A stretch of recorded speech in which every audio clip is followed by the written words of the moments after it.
बिस्मिल्लाहिर्रहमानिर्रहीम। मैं लंगड़ा कर चलता था। कोई भी मुझे इस वजह से मजदूरी न देता था। यूं मैं औरत बनकर पैसे कमाने लगा और फिर जल्द ही मैंने मुर्दा औरतों को गुस्ल देने का काम सीख लिया। मगर मैं जिस औरत को भी गुस्ल देता उसकी कब्र खुशबू से भर जाती। यूं जल्द ही मैं बहुत मशहूर हो गया। मगर उस वक्त मेरे पांव से जमीन निकल गई जब एक दिन सजदे की हालत में मुर्दा औरत को नहलाने के लिए मैंने जो ही कपड़ा हटाया। मैं भावलपुर की सेंट्रल जेल में एक जेलर की हैसियत से मुलाजमत करता हूँ। मेरा नाम रिजवान है। मैंने अपनी ज़िंदगी में बहुत अजीब व गरीब केस देखे हैं, मगर आज मैं आपको जिस केस के मुतालिक बताने जा रहा हूँ उसको सुनकर आपके रोंगटे खड़े हो जाएंगे। आज सुबह जब मैं जेल में आया तो मुझे मामूल से हटकर चहल पहल नजर आई थी। मैं अपने काम में मसरूफ हो गया। सुबह आते ही मैं तमाम कैदियों की गिनती किया करता था। मैं गिनती करता करता फुरकान के पास जा पहुंचा था। वो एक ऐसा कैदी था जिसने बहुत ही ज्यादा घिनौना जुर्म किया था। मैं ये देखकर हैरान रह गया कि उसके पास पहले से ही एक पुलिस वाला खड़ा था। शायद वो मुजरिम से कुछ कहना चाह रहा था, मगर फुरकान नामी मुजरिम तो नवाफिल पढ़ने में ऐसा मसरूफ था कि उसे इधर उधर की कुछ होश ही नहीं थी। मैं आगे बढ़ा और साथी एहलकार से पूछा कि तुम यहाँ क्या कर रहे हो। वो कहने लगा, मैं इस मुजरिम को ये खबर सुनाने के लिए खड़ा हूँ कि इसकी रिहाई हो गई है, मगर ये तो इतना अल्लाह वाला है, इसे तो आस पास का कुछ होश ही नहीं है। मुझे लगता है कि ये बेगुनाह कैद किया गया था। मैंने अपने साथी के कंधे पर हाथ रखकर कहा, यह मुजरिम है, इसने एक बाले जुर्म भी किया है, इसका गुनाह बहुत बड़ा है। तुम जानते हो क्या, ये भेष बदलकर मुर्दा औरतों को गुस्ल दिया करता था। मेरे साथी के चेहरे से हवाइयां उड़ चुकी थी। वो बोला, क्या सच में ऐसा है? फिर ये पकड़ा कैसे गया? मैं बोला, एक दिन ये यूं ही भेष बदलकर मुर्दा औरत को गुस्ल देने गया था। तब इसके सामने जो मुर्दा औरत लाई गई वो सजदे की हालत में थी। साथी पुलिस एहलकार कहने लगा, अच्छा फिर क्या हुआ? मैं बोला, बस मुझे इतना ही इल्म है। तब तक फुरकान नवाफिल से फारिग हो चुका था। उसे जब ये खबर सुनाई गई कि तुम्हें रिहाई मिल गई है तो वो खुश नहीं हुआ था, बल्कि फूट फूट कर रोने लगा और बोला, मुझे दुनिया के कानून से तो माफी मिल गई है, क्या खुदा भी मुझे माफ कर देगा? मैंने जेल का दरवाजा खोला और बोला, फुरकान, तुमने ये सब क्यों किया? फुरकान कहने लगा, क्या तुम मेरी दास्तान सुन सकोगे? मैंने सर हिला दिया और बोला, हाँ हाँ, क्यों नहीं। फुरकान कहने लगा, तो चलो ठीक है, मैं 2 दिन बाद शाम के वक्त इस थाने के साथ वाले पार्क में आकर बैठ जाऊंगा। तुम भी वहीं पर आ जाना, फिर मैं तुम्हें अपनी दास्तान सुना दूंगा। मैंने उससे वादा किया और फिर फुरकान जेल से निकल गया था। जबकि मैं इसी सोच में खोया हुआ था कि ऐसी कौन सी चीज हो सकती है जो इंसान को इस तरह का जुर्म करने पर मजबूर कर दे। मैं फुरकान की तरफ की कहानी सुनने के लिए बहुत बेचैन था। मैंने ये 2 दिन बड़ी मुश्किल से गुजारे थे। दूसरे दिन सरे शाम ही मैं पार्क चला गया था और इधर उधर टहलकर वक्त गुजार रहा था, यहाँ तक कि मगरिब की अजान हो गई थी। मैं सोचने लगा कि शायद उस मुजरिम ने मुझे चकमा दिया है, वो मुझे अपनी कहानी कभी नहीं सुनाएगा। मैं अभी ये सब सोच ही रहा था कि किसी ने बड़ी नरमी से मुझे मुखातिब किया था, रिजवान साहब। मैं चौंक गया। जल्दी से सर उठाकर देखा तो मेरे सामने फुरकान खड़ा था। वो कहने लगा, माफ कीजिएगा, आपको इंतजार की जहमत उठाना पड़ी। दरअसल मैं नमाज पढ़ने चला गया था। मैं बोला, कोई बात नहीं, मेरे लिए यही काफी है कि तुमने अपना वादा वफा किया और यहाँ तक आ गए हो। चलो बैठो, मुझे बताओ कि तुम्हारे साथ क्या हुआ था। फुरकान कहने लगा, रिजवान साहब, आप इस बात पर तो यकीन रखते होंगे ना कि इंसान जो कुछ भी करता है सख्त मजबूरी के तहत करता है। मैंने सर हिला दिया तो वो कहने लगा, आप हरगिज ये ख्याल मत कीजिएगा कि मैं अपने गुनाह को जस्टिफाई करने आया हूँ।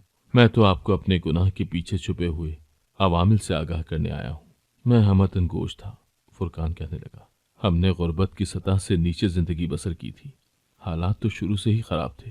एक वक्त का खाना पेट भर कर खा लिया तो दूसरे वक्त पानी पीकर ही गुजारा करके सो गए।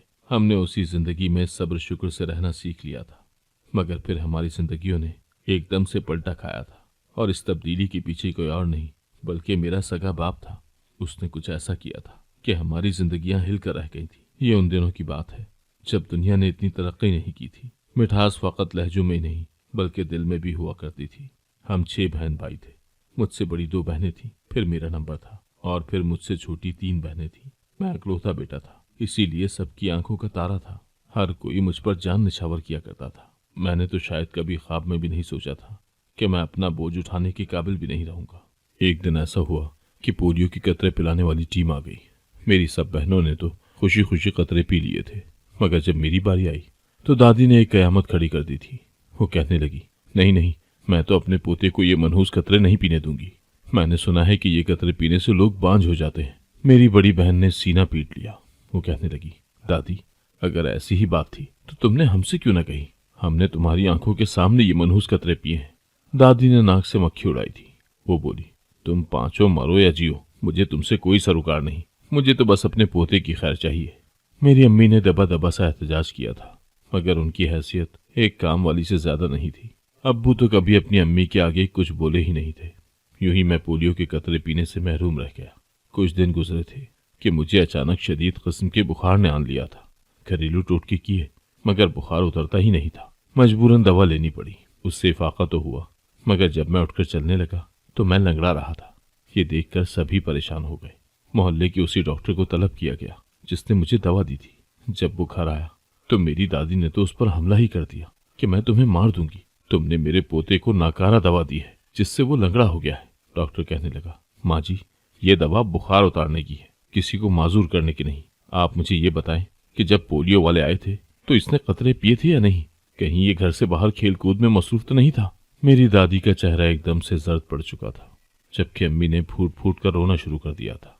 अम्मी कहने लगी, कतरे पिलाने वाली टीम तो आई, मगर बच्चे की दादी ने उसे कतरे नहीं पीने दिए। वो कहने लगी कि इससे तो लोग बांझ हो जाते हैं। डॉक्टर बोला, तो फिर देख लें इसका नतीजा। अम्मी बोली, डॉक्टर साहब, इसका कोई इलाज तो होगा, मेरा बच्चा ठीक तो हो जाएगा ना? डॉक्टर ने नफी में सर हिला दिया और बोला, इसका कोई इलाज नहीं, इसका इलाज सिर्फ एहतियात था जो आप लोगों ने नहीं की। डॉक्टर चला गया तो अब्बू ने घर में बहुत हंगामा किया था।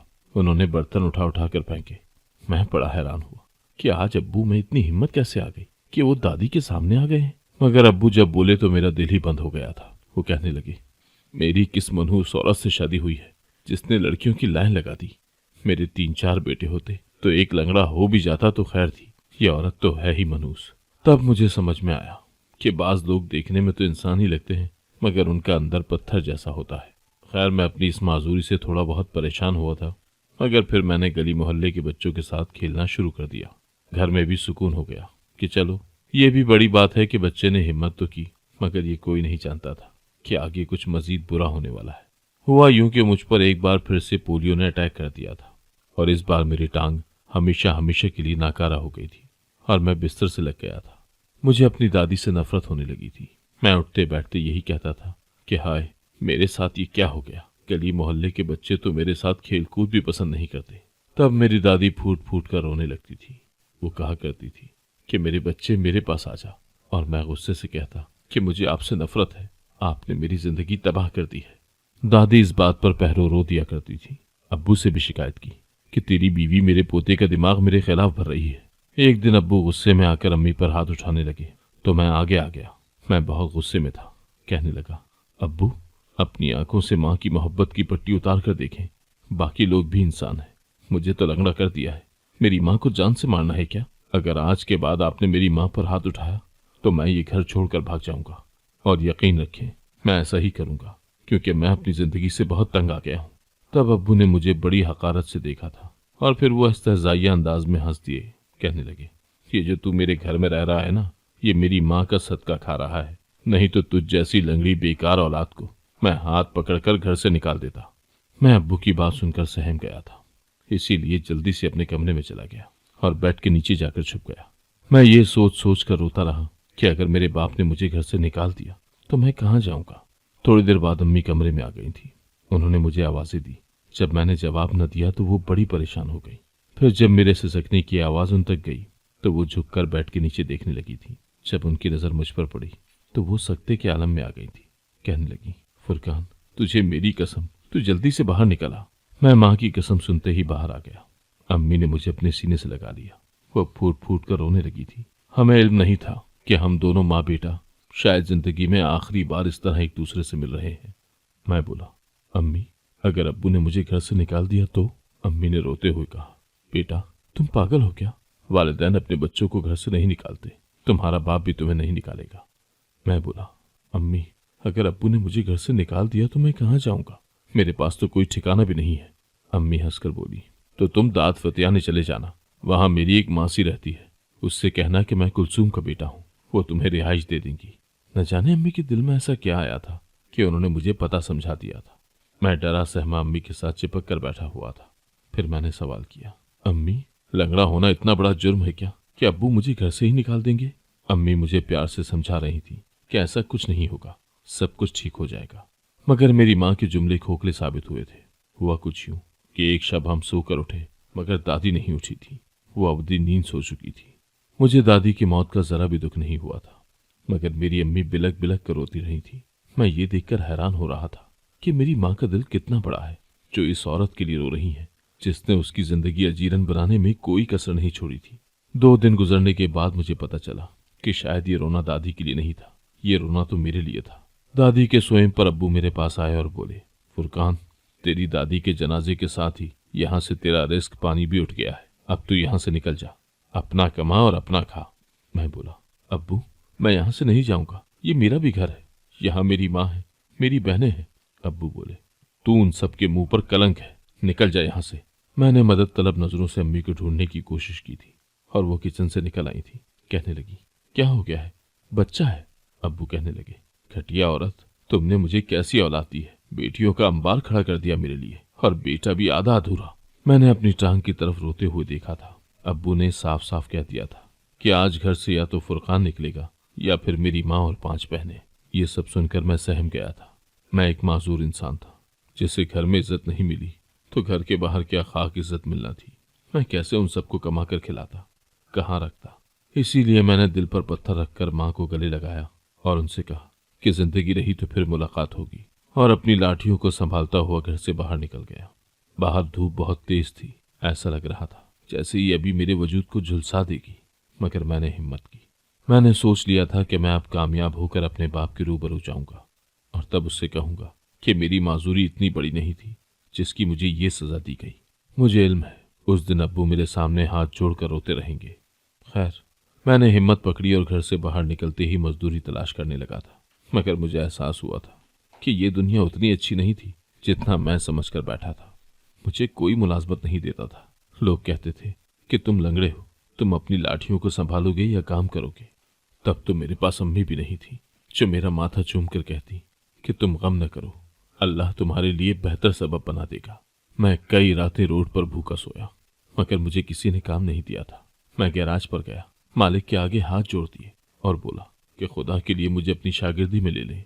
मैं बहुत जल्द काम सीख जाऊंगा, आपको शिकायत का एक भी मौका नहीं दूंगा। गैराज का मालिक हंसने लगा और बोला, जा यार, तू जाकर भीख मांग, ये किन चक्रों में पड़ गया है तू? उस बात ने मुझे अंदर से हिला दिया था। मैं जल्दी से वहां से निकल गया और बाहर जाकर फूट फूट कर रोने लगा था। मैंने सोचा कि क्या मेरी किस्मत में भीख मांगना ही रह गया है। फिर मैंने अपना इलाका छोड़ दिया। मुझे अपने लोगों से खैर की उम्मीद नहीं थी। मैं दूसरे शहर आ गया। यहाँ भी मेरे पास कोई ठिकाना नहीं था। मैं सड़क पर ही सोता था, मगर यहाँ आकर मैंने देखा कि सड़कों पर लड़कियां और ख्वाजा सरा भीख मांगा करते थे। मैंने एक ख्वाजा सरा से कहा कि मैं माजूर हूँ, कोई काम नहीं है मेरे पास। वो बोला, मेरे साथ चलो, मैं तुम्हें अपने गुरु के पास ले चलता हूँ। वो मुझे अपने गुरु के पास ले गया। गुरु ने मुझसे कहा कि तुम नाच सकते हो या नहीं। मैं हक्का बक्का रह गया। मैं बोला, मेरा रक्स कौन देखेगा? वो कहने लगा, मैं तुम्हें लड़कियों की तरह बना दूंगा, तुम शक्लो सूरत के तो अच्छे हो, लोग तुम्हारे रक्स के कदरदान हो जाएंगे। मैंने जमाने से तंग आकर हार मान ली थी। भूख जीत गई थी और मेरे अंदर का जमीर मर गया था। रात हुई तो गुरु ने मुझे मेकअप करके लड़की बना दिया था और यूं मैं रक्स करने चला गया। मैं बहुत खौफजदा था कि न जाने अब क्या होगा।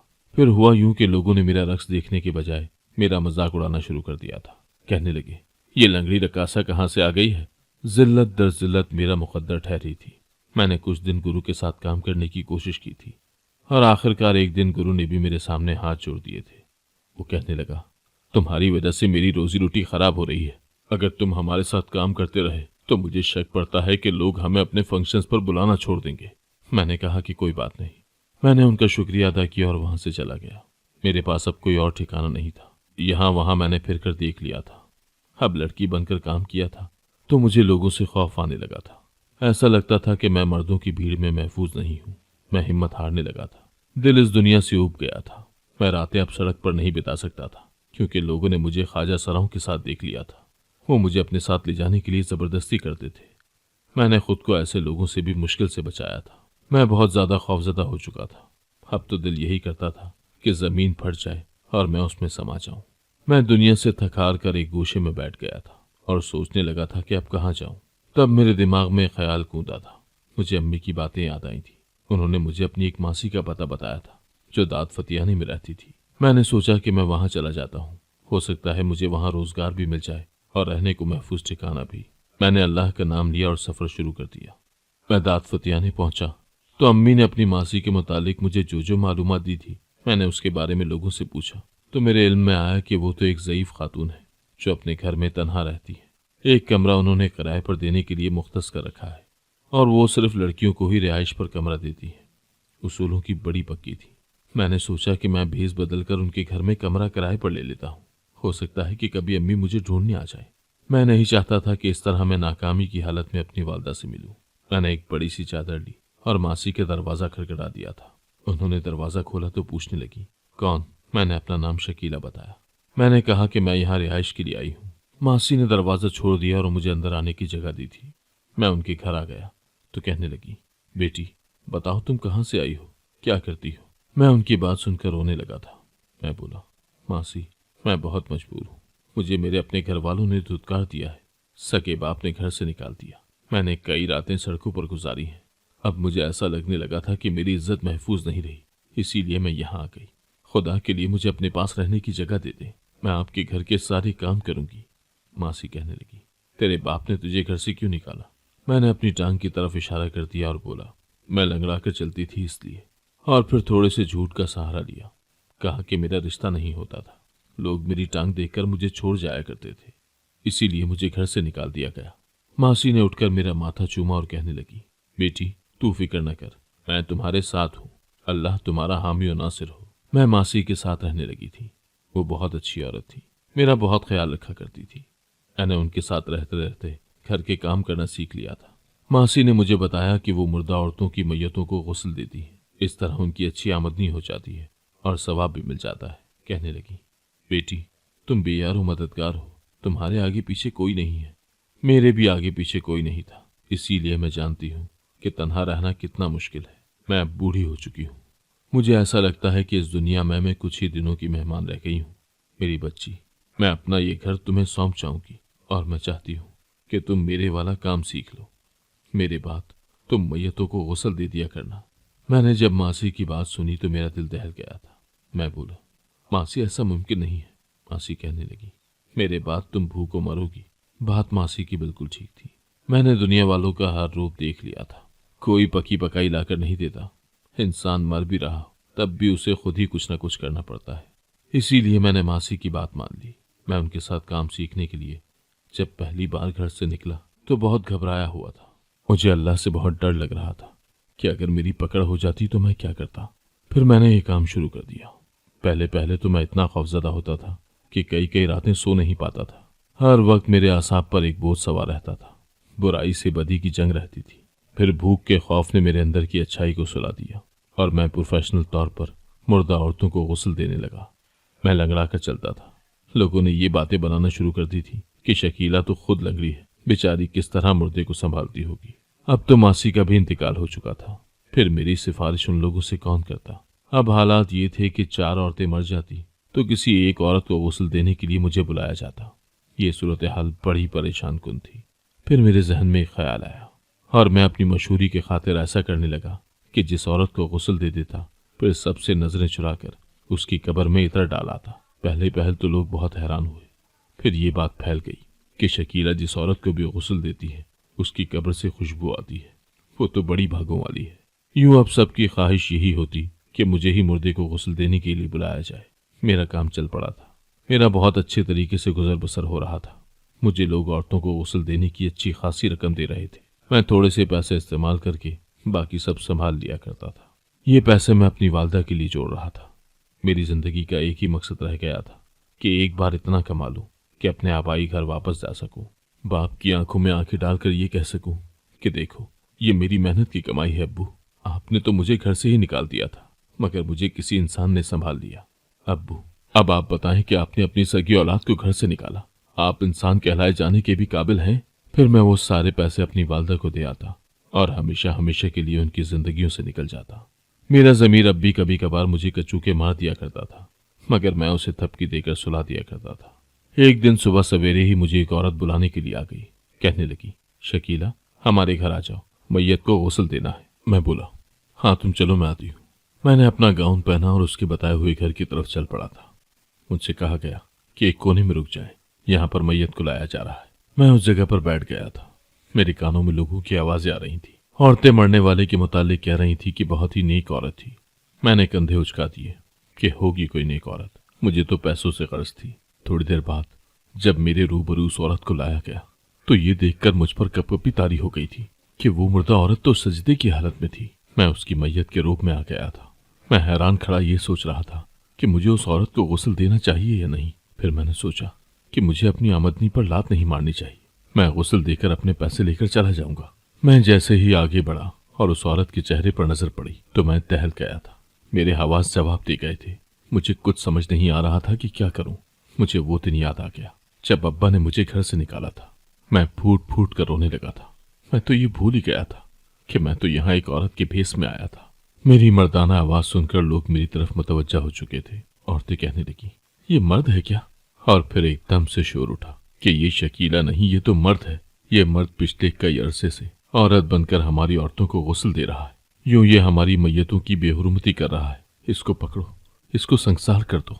लोग मेरी जानिब बढ़ने लगे थे। मैं एकदम से चौंक गया था और वहां से भाग खड़ा हुआ। लोग मेरे पीछे आने लगे, मगर मैंने खुद को कब्रिस्तान में छुपा लिया था। किसी का ध्यान उस तरफ नहीं गया कि मैं वहां जा सकता हूँ। फिर यूं हुआ कि काफी देर बाद उस नेक औरत की मैयत कब्रिस्तान लाकर दफना दी गई थी। मैं उस कब्र पर आ गया था। मैं फूट फूट कर रोने लगा था और उससे माफी मांगने लगा था। मैं बोला, आप मुझे इतनी जल्दी छोड़कर क्यों चली गई? मैं फुरकान की ये बात सुनकर हैरान हो गया था। मैं बोला, वो औरत कौन थी? तुम मुझसे माफी क्यों मांग रहे थे? वो रोने लगा और बोला, रिजवान साहब, वो मेरी माँ थी। मैं उसकी कब्र पर जाकर हर रोज रोता था कि इतनी नेक माँ की औलाद इतनी बद है। वो औरत जिसकी जान भी सजदे की हालत में निकली, वो कैसे दूसरी औरतों की बेहुरमती कर सकता था? इसमें मेरा भी कसूर है। मगर रिजवान साहब, आप जानते हैं क्या मेरे साथ लोगों ने इतना बुरा क्यों किया? क्योंकि मैं ख्वाजा सरा हूँ। मेरे बाप ने भी मुझे घर से इसीलिए निकाला था। मुझे काम भी इसीलिए नहीं दिया जाता था और फिर मैंने मजबूरी में ये रास्ता इख्तियार कर लिया। मुझे इल्म नहीं है कि मेरे साथ अगले जहां में क्या होगा। मैं बहुत खौफजदा था अपने अमाल की वजह से, इसीलिए मैंने खुद को पुलिस के हवाले कर दिया। इस दुनिया के कानून ने तो मुझे छोड़ दिया है, क्या मुझे अल्लाह का कानून माफ कर देगा?